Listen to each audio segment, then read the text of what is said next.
cilung Ki Bajurawa harita di sisi walungan terus ngacorak puncak baru ke tengah walungan saterusna dua sukuna napak dina luhur batu anu gede. Si Jari Sakti memang geus teu boga dipilihan kajabati kudu nyumponan kana padangtang Ki Bajurawa. Anu ngajak tarung di tengah walungan, corak cilung cara gedeg. Si Jari Sakti harita ancuh nangtung dina luhur batu gede anu sejen. Pahareup-hareup jeung Ki Bajurawa. Ki Bajurawa jarenges seuri bae nyarita. Cih. Handika kudu hati-hati Jari Saktinya. Nya heueuh. Mun hati-hati mah bisa tiko sewat terus ngagejebun kana walungan. Anu caina oge keun ngagulida. Jih, bisa terus ke bawah palingnya. Gunakeun sakabeh kemampuan andi ka Jari Saktinya. Sok. Kang tuwe kuring bakal ngagunakeun sakabeh kemampuan diri Ki Bajur. Kitu nate sabab memang kudu bisa tepung jeung Dewi Ranggini di Guha Larangan. Kenaon jauh dijujug anggang di teh. Ari henteu bisa tepung jeung Dewi Ranggini mah. Nya heueuh. Memang kudu panggih ji. Apa mau dihalangan ku kula oge nya? Mun Andika geus bisa ngerubuhkeun diri kula. Tadah pelajang kula nya, tong cicingeun, tong cileureun. Hiya.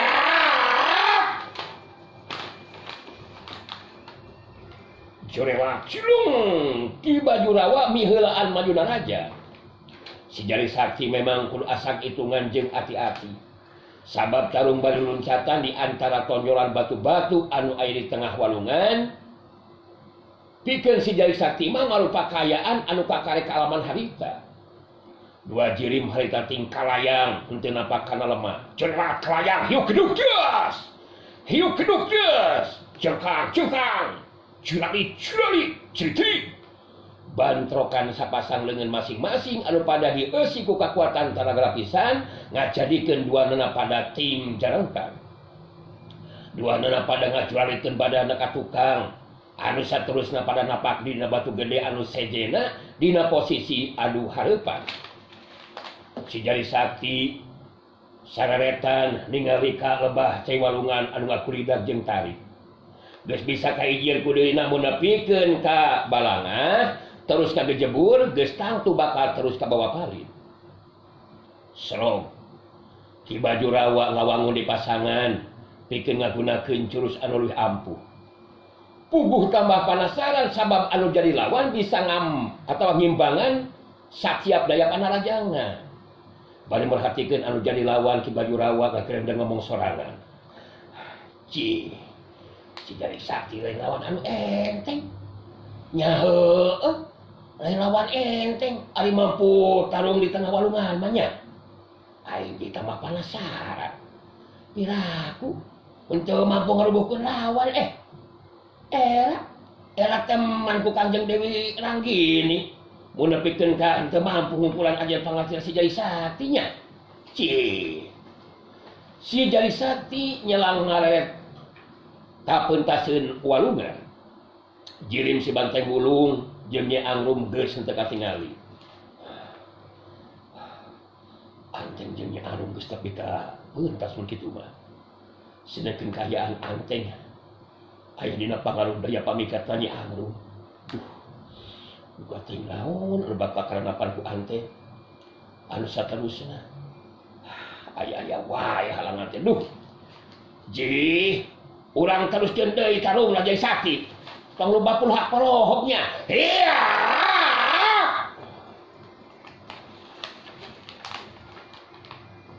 Jorela cilung. Ki Bajurawa miheulaan di majuna raja ngagunakeun jurus anu leuwih ampuh. Si Jari Sakti pogo hayang gancang bisa nyusul si Banteng Wulung. Harita langsung ngagunakeun jurus pamungkasna nyata jurus Jari Dewa. Dua jirim ting corelak pating kalayang dina kayaan badan henteu napak. Duanana silih samar pada metakeun daya panarajangna masing-masing. Ilmu pangenteng badan di antara anu keur tarung kamilang saimbang. Sarua pada rikat jeung pada cepat gerakanana. sabok hiu keduk deus. Panarajang Ki Baju Rawa bisa dibendung ku dengan kenca si Jari Sakti. Saterusna si Jari Sakti ngasupkeun panarajang leun katuhuna ngakedor kana iga burung lawan. Geseh waktu sababaraha detik Ki Baju Rawa ngasupkeun panarajang leun kencana ngagempur dada lawan. Hiuk deus, hiuk deus, cukang. Duanana pada tinjalan kang katukang deui. Cerah. Dua jirinting cerah pada bulu kalebah.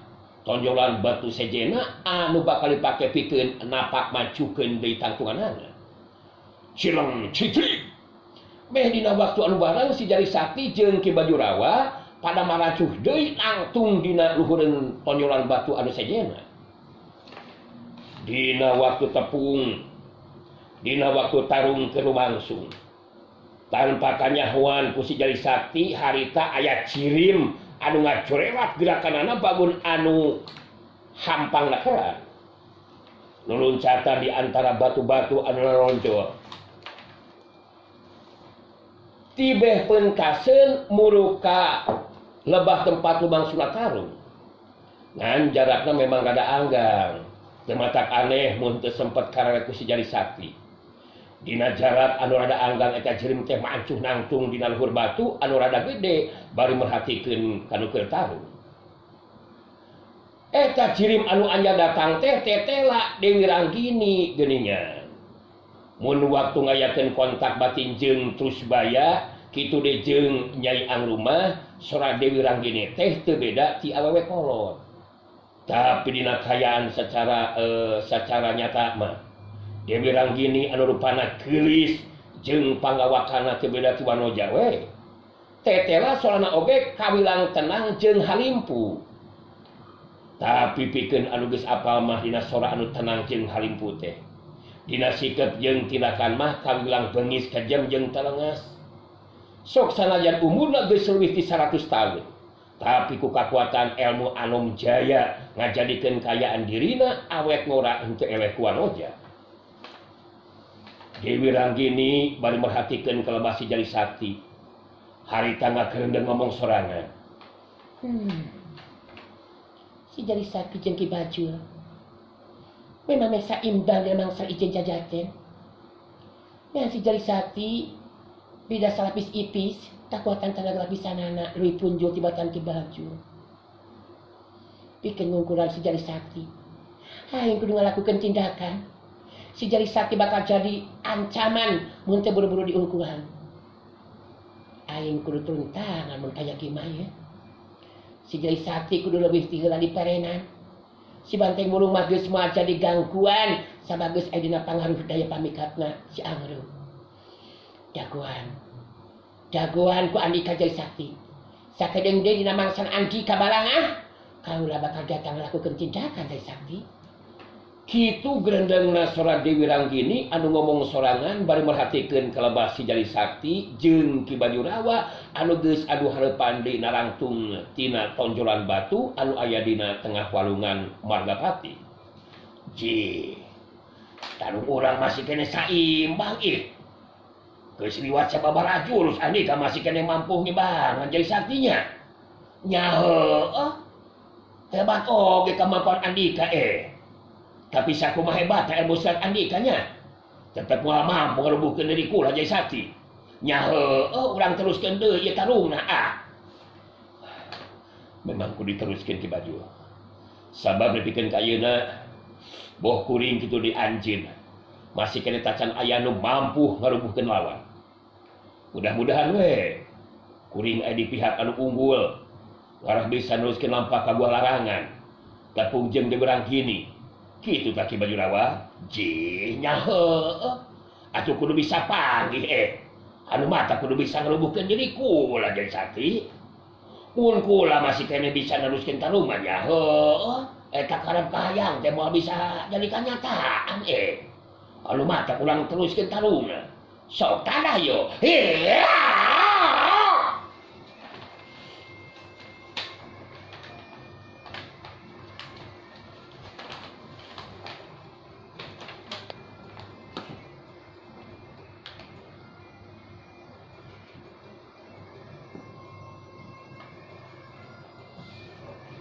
Jorewak cilung kalayang. Ki Bajurawa harita miheulaan di Majuna Raja ngagunakeun jurus pamungkasna sabab hayang geura bisa ngarubuhkeun anu jadi lawan. Si Jarik Sakti ge ngarti anu jadi lawan ngagunakeun kamampuan ilmu silat anu pamungkas. Jorewak cilung kalayang. Cirim si Jarik Sakti ge ngajorewak ngalayang. Dua jirim anu ting kalayang harita pada paheula-heula bisa ngasupkeun panarajangna anu jadi lawan. Panarajang leungeun katuhu Ki Bajurawa anu rek ngarah kana puhut ciri harita bisa disingkang ku Jarik Sakti. Saterusna si Jarik Sakti malas ku panarajang leungeun katuhuna, ramo leungeunna rek ngarogok ti karo lawan. Oro kaya Ki Bajurawa rikat ngabendung panarajang lawan ku leungeun kencana. Hayuk keduk jelas. Panarajang leungeun katuh Ki Bajul nyodok kana hulu angeun lawan. Hayuk ngep. Tapi suku katuh si Jarik Sakti ge ngajejek cangkeng lawan anu belah kenca. Cedak des cengkang. Dua badan pada tingjaran kang katukang dina kayaan badan masih ngalayang. Cedak jeung. Dewi Ranggini lalu luluncatan dina luhur batu anu ronjol paturenggang. Tang. Badanna terus ngalayang kalabah si Jarik Sakti anu teu ngajengkang. Leungeun katuh Dewi Ranggini nyekelan karembong hideung. Kajadian saterusna harita kadatangan jeung tindakan anu dilakukeun ku Dewi Ranggini memang di luar dugaan si Jarik Sakti. Dina kayaan badan si Jarik Sakti ngajengkang ngalayang harita Dewi Ranggini beungeutna karembong hideungna anu nebarkeun bau seungit pacampur jeung bau hangus oge hanyir ngajadikeun si Jarik Sakti jadi lieur ngamuk bauna. Cebrek des galeong kejebur si Jarik Sakti geus teu bisa ngajaga di kasaimbangan badanna. Harita ngagejebur dipapakeun ku gridagna cai walungan. Dina waktu anu henteu lila si Jarik Sakti geus ngaleng-leong ka bawah pali. Dewi Ranggini mancuh nangtung dina luhur batu gede. Dina luhur batu anu misah harita nangtung Ki Bajurawa. Henteu wani endangan. Awakna semua rangkuh jeung rada tungkul mangrupa sikap hormat kanu jadi dulungan. Bari merhatikeun si Jarik Sakti anu ngaleng-leong ka bawah palid, harita Dewi Ranggini terus nyarita. Si Jarik Sakti geus ngaleng-leong ka bawah palid Ki Bajul. Kakak sakula milu ngabantu. Ngarasa gancangna bisa ngukulan si Jarik Sakti. Sabab mun kula henteu ngabantu bisa dipastikeun dina pungkasan karungan Andika nu bakal kasoran. Sabab kekuatan tenaga lapisan si Jarik Sakti memang leuwih punjul. Mun ilmu pangenteng badan kawilang saimbang. Ji, nya sumuhun kitu Kanjeng Dewi. Manaut teh moal aya Kanjeng Dewi anu sumping ngabantosnya. Nya sumuhun ari ngeunaan si Banteng Wulung anu kalieu sasarengan jeung si Jarik Sakti eta. Kumaha Kanjeng Dewi? Si Banteng Wulung geus aya dina pangaruh ilmu pamikeun ka si Angrum. Keun wae antepkeun Ki Bajul. Kula henteu ngarasa kabeuratan mun teh masih Angrum katarik perhatian aku si Banteng Wulung. Anu penting si Jarik Sakti geus bisa diungkulan.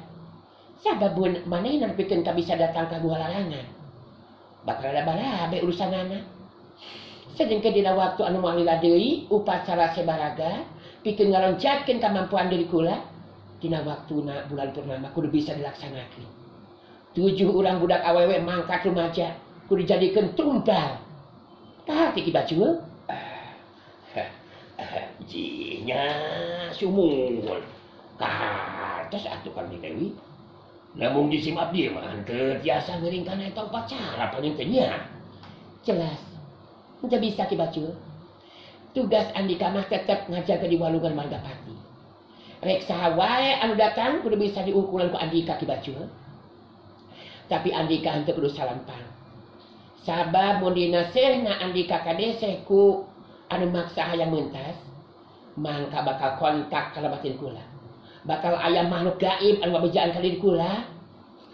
Cinya atuh nuhun atuh pami kitu mah Kanjeng Dewi. Isim abdi bade tetep sakti. Bade tetep sakti bakti ngabdi ka Saira Kanjeng Dewi. moal bade ngijing sila bengkok sinembah ji nya memang kitu janji jisim abdi ka saira Kangjeng Dewi nya. Memang sakuduna kitu ki bacul. Sabab mun Andika coba-coba pikeun hiana, mangka diriku lagi semua mere diampun ka Andika.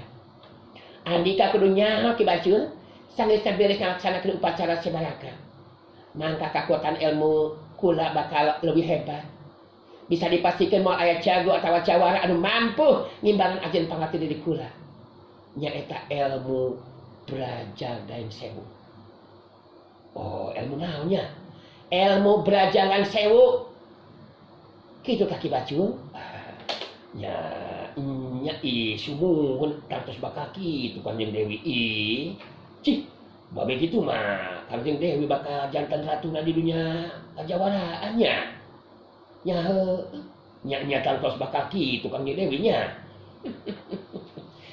Eta memang cita-cita kula ki bacul. Sanajan saeulah ieu kula masih keneh cicing di guha larangan, tapi beja ngeunaan di dunia kajawaraan. Memang geus tepi ka diri kula, mangrupa beja ti si Angrum anu minang lun ka kapilmuran. Di dunia kajawaraan dina waktu ayeuna, aya jago ngora anu ngajadikeun diri kula panasaran pikeun ngajajal kamampuan dirina. Eta jalma teh anu nalas sirawing ki bacul. Ci. Nya. Ci. Nya. Sumuhun jisim abdi oge kantos kuping nginaan wartos sirawing makan Dewi.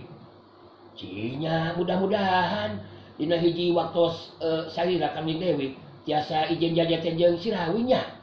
Ih, nya jisim abdi ge panasaran Kangjeng Dewi.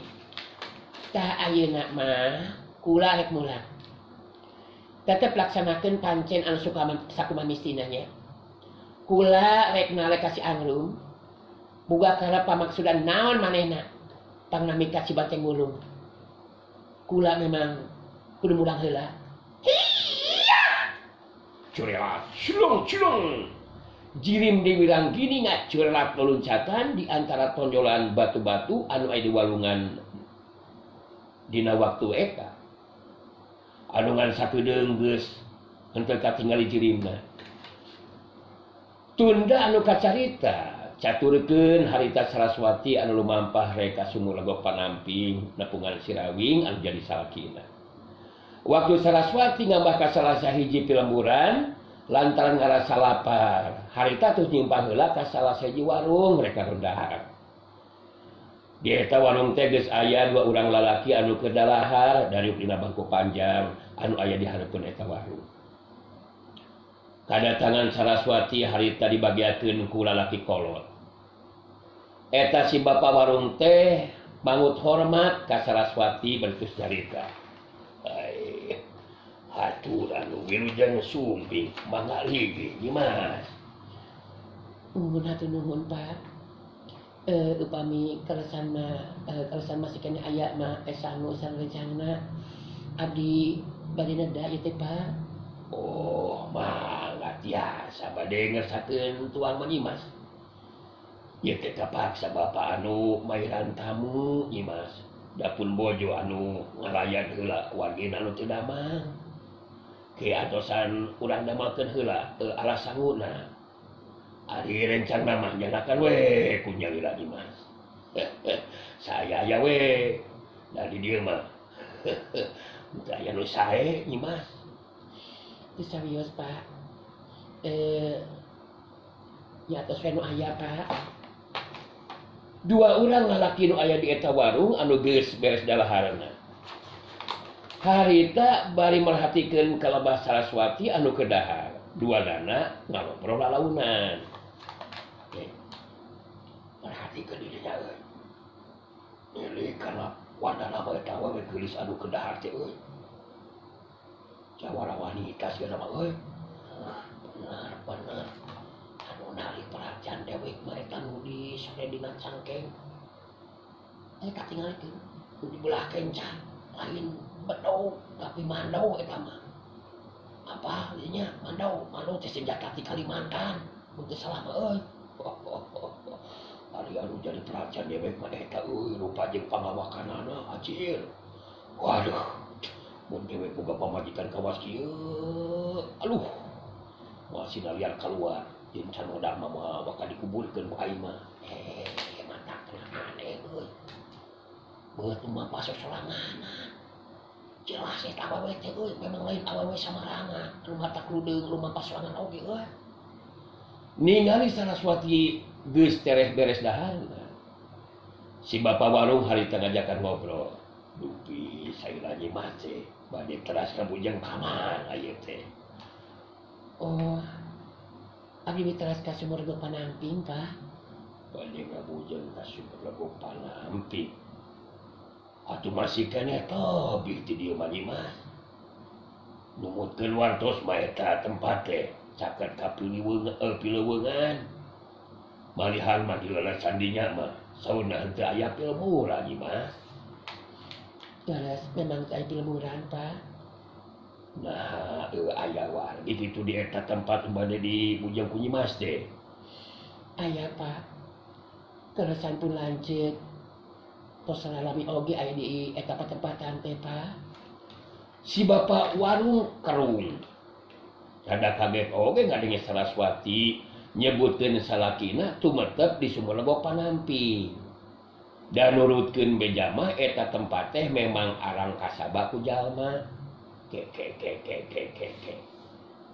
Janten tuang raka teh nu aya di Sumbergo Panamping. Rada kaget oge nguping ka saura nyimas. Margi numutkeun wartos mah nyimas. Eta tempat teh kaitang arang langka kasaba ku jalma nyimas. Saha teh ya tuang raka teh? Sirawing lah nama pun cek teh, Pak. Sirawing. Baru nyimas teh garwana Sirawing. Oh, kantos nguping bapak oge. Garwana Sirawing teh Saraswati jenenganana janten Mas Saraswati teh laras ye teh. Nuhun abdi, Pak. Geus sapotos anu kaget geuningan bapak. Ngadangu ngaran pun cek teh, Pak.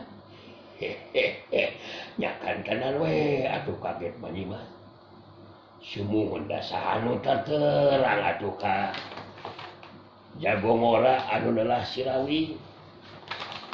Da eta we upami sok rajin aya jago atanapi jawara anu sinang ka dieu.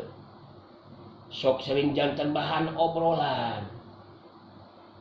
Eta tuang raka teh nyimas.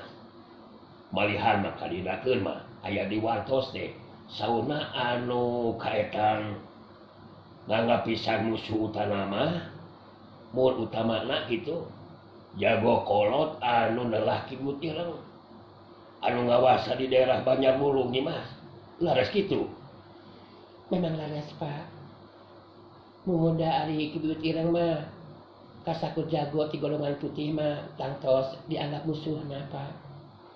Malihan mah dina waktu ka tukang pun lancik memang kados ijen jajaten sareng Kibut Ireng, Pak. Sumuh bapak ge asa kantos nguping ngeunaan eta wartos teh nyimas. Malihan mah numutkeun wartos anu hareup keneh mah eta Kibut Ireng teh kagungan cita-cita ngawasa dunya kajawaraan.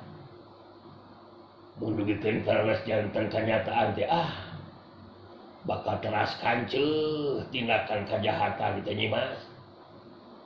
Saraswati geus repok ngomong jadi henteu tulus sabab harita aya anu nyarita samunga gerok dituturkeun ku cirim anu ngajerat latar. Oi! Lo tunggu aku Saraswati. Si gareng aku datang bah. Curibak, cilung, saragedeg. Jirim anu anja datang teh mancu dina tangtunganana di lebah buruan eta warung. Tetela anu datang teh limbong sicinga terbang geuningan baraya. Manehna geus ditata dimerhatikeun jeung ngadedengekeun obrolan Saraswati jeung si bapa warung. Sanajan dina jarak anu rada anggang, tapi kaseuketan pangdenge jeung panenyo limbong si singa terbang puguh geus kalatih anu mata kabeneran keur manehna mah bisa panggih jeung Saraswati anu keur leureuh di eta warung. Saraswati muterkeun badana diukna jadi nukang warung. Limbong si singa terbang neuteuk seukeut ka Saraswati terus nyarita di barung jeung seuri. Iya aku ada di sini Saraswati. Aku limbong si singa terbang Pak. Aku menjabat tugas dari penguasa yang agung Ki Buyut Ireng untuk jadi kau Saraswati. Kebetulan sekali bisa ketemu di sini Pak. Tak perlu lama-lama mencari.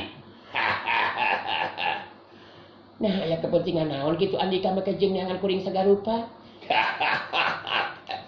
Pertanyaan macam mana pula kau? Hah? Itu saja kau penting untuk dicari Saraswati. Kau sudah bikin masalah dengan pihak Ki Buyut Ireng. Macam mana pula kau? Sudah kasih bingung tangan kanan si Abariku kan? Saraswati cengkat nantung.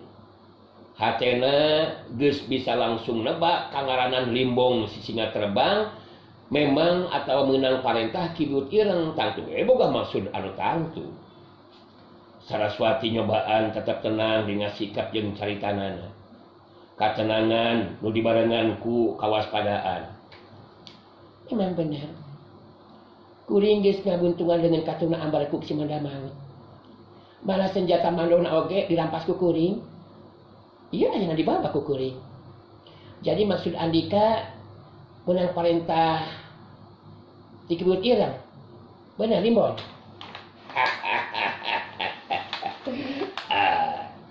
Cantik kali kau Saraswati. Tak antaslah kau jadi isinya si Rawi Pak.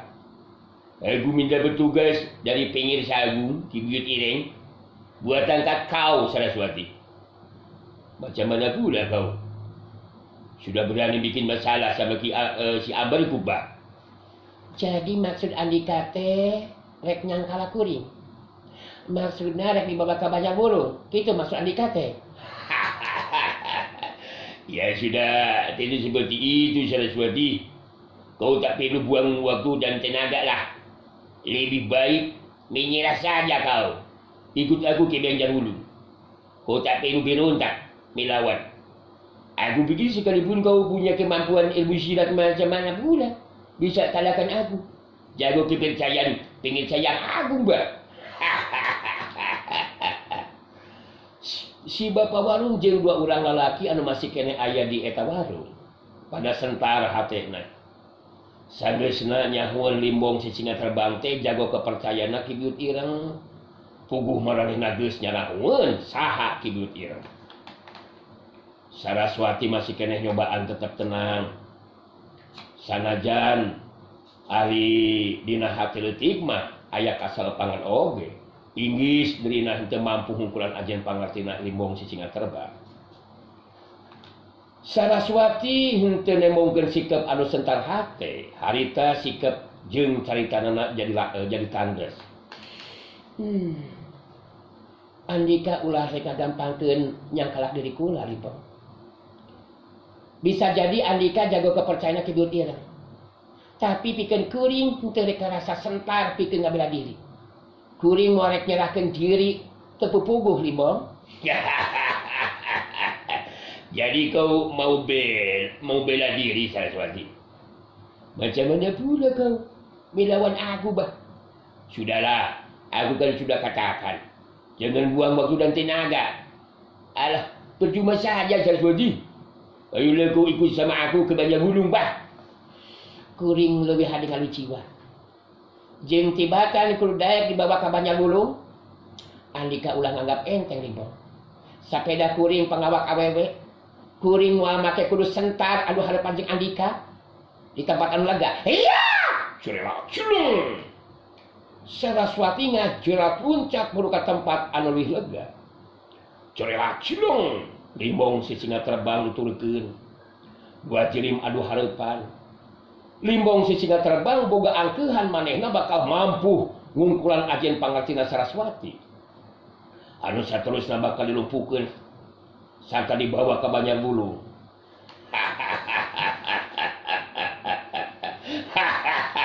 Kau kau seperti singa betina Saraswati. Macam mana pula kau Tapi kau macam mana punya kemampuan ilmu silat buat kalahkan aku, bah. Tapi kalau kau memang penasaran, tak apalah. Hanya saja kau harus punya perhitungan yang benar, Saraswati. Ilmu silat apa pula yang akan kau gunakan untuk bertarung melawan aku, bah? Aku dulu baca cerita Limbo. Tak ada ya panarjangku lah. Iya. Curela cilung. Saraswati harita mihelaan Maduna Raja. Sanajan can ngagunakeun senjata mandau mangrupa senjata rampasan bogana ambarku, tapi sapasang leungeun jeung suku Saraswati ngalakukeun gerak panarajang dina tata gerak ilmu silat Mandehia. Angin samburan panarajang Saraswati nebarkeun hawa tiis nebak kana badan lawan. Limbong sisinga terbang langsung ngabenung panarajang lawan anu datang ku sapasang leungeunna. Hayuk keduk jas! Hiup keduk jas! Daledeg. Saraswati ngadaledeg mundur katukan, sedengkeun limbong sisinga terbang agentak luncat malas ngalajang kalau jadi lawan.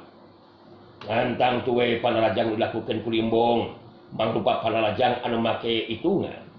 Sabab sakumaha anu parentakeun ku Piut Ireng, dina yang kalah jeung ngalumpukeun Saraswati ulah nepikeun ka ngajadikeun anggota badan Saraswati aya anu tatu. Saraswati ningali panarajang lawan anu datang. Harita watosna seet. Ieu mah. Cakra. Sagala teh nya pidangan dongeng Sunda Dora-dori kana diri ieu urang cekapkeun heula. Mung dugi ka dieu. Hatur nuhun tina sagala perhatianna. Neuda siapunten anu kasuhun tina kakirangan sareng kalpacanana. Mudah-mudahan Allah marangkeun pikeun urang sadaya patekan sora di Jumantara. Sakitu tiasa kasangakeun, ampun para luluh suhun, waninggalih luluh pamri, hampura anu teda. Wassalamualaikum warahmatullahi wabarakatuh. Geber beraya. Baraya Cakra menek kasangakeun pidangan dongeng Sunda Dora-dori.